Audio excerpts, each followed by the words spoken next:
dan bagaimana cara berlakunya. Bersama saya, Indah, dari pembuka acara. Saya Kinanti Lestari. Saya Dea Angelika. Saya Muhammad Fadli Alonso. Dan saya Jala Iman. Oke, lalu di sini kami akan menjelaskan tentang apa aja sih yang berlaku di hukum adat itu dan bagaimana cara berlakunya sama penjelasannya itu apa aja. Kalau menurut Kak Dea sendiri, boleh dijelaskan bagaimana cara hukum adat itu? Oke, baik. Untuk sebelum membahas lebih jauh, kita perlu memahami apa sih hukum adat itu sendiri. Nah, hukum adat ini adalah aturan atau norma yang tumbuh dan berkembang dalam masyarakat secara turun-temurun. Aturan ini tidak selalu tertulis, tapi ditaati oleh masyarakat karena dianggap sebagai pedoman hidup bersama. Menurut Mas Jalan, bagaimana? Apakah dicontohkan? Oke, menarik. Untuk materi hukum adat ini lahir dari kebiasaan yang dilakukan secara terus-menerus oleh suatu kelompok masyarakat. Karena sudah menjadi kebiasaan, masyarakat menganggapnya sebagai aturan yang harus dipatuhi. Kalau menurut Tina, apakah hukum adat masih ada? Baik, kalau menurut saya itu hukum adat masih ada hingga sekarang. Tapi di berbagai daerah Indonesia, masyarakat masih menerapkan aturan adat dalam kehidupan sehari-hari. Misalnya dalam perkawinan, pembagian warisan, pengelolaan tanah adat, dan penyelesaian konflik. Kira-kira Mas Fadli tahu contoh daerah mana saja? Betul, contohnya di beberapa daerah seperti Bali, Minangkabau, Papua, dan berbagai wilayah adat lainnya.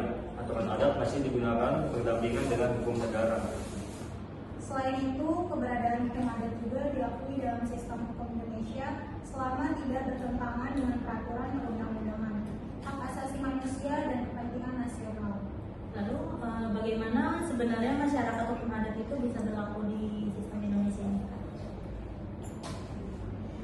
Hukum adat berlaku karena adanya kesepakatan dan pengakuan dari masyarakat setempat.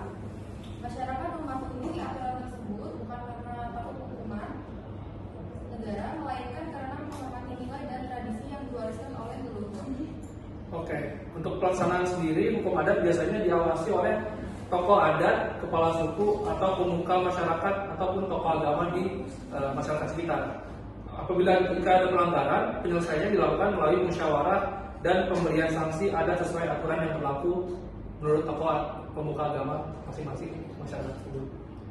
Baik, sanksi adat tidak selalu berupa denda uang, bisa juga berupa permintaan maaf secara terbuka, kerja sosial, atau kewajiban melakukan upacara adat tertentu. Tujuannya kira-kira seperti apa, Mas Fadli? Tujuan utama hukum adat bukan hanya menghukum, tetapi juga menjaga keharmonisan dan keseimbangan hubungan antar anggota masyarakat. Kelebihan dan tantangan hukum adat. Salah satu kelebihan hukum adat adalah mampu menyelesaikan masalah secara kekeluargaan dan lebih dekat dengan nilai-nilai masyarakat setempat.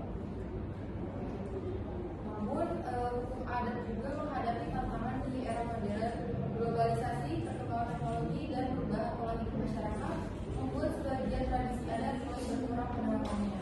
Oke, oleh karena itu diperlukannya upaya untuk melestarikan nilai-nilai adat yang positif sambil tetap menyesuaikannya dengan perkembangan zaman dan hukum nasional.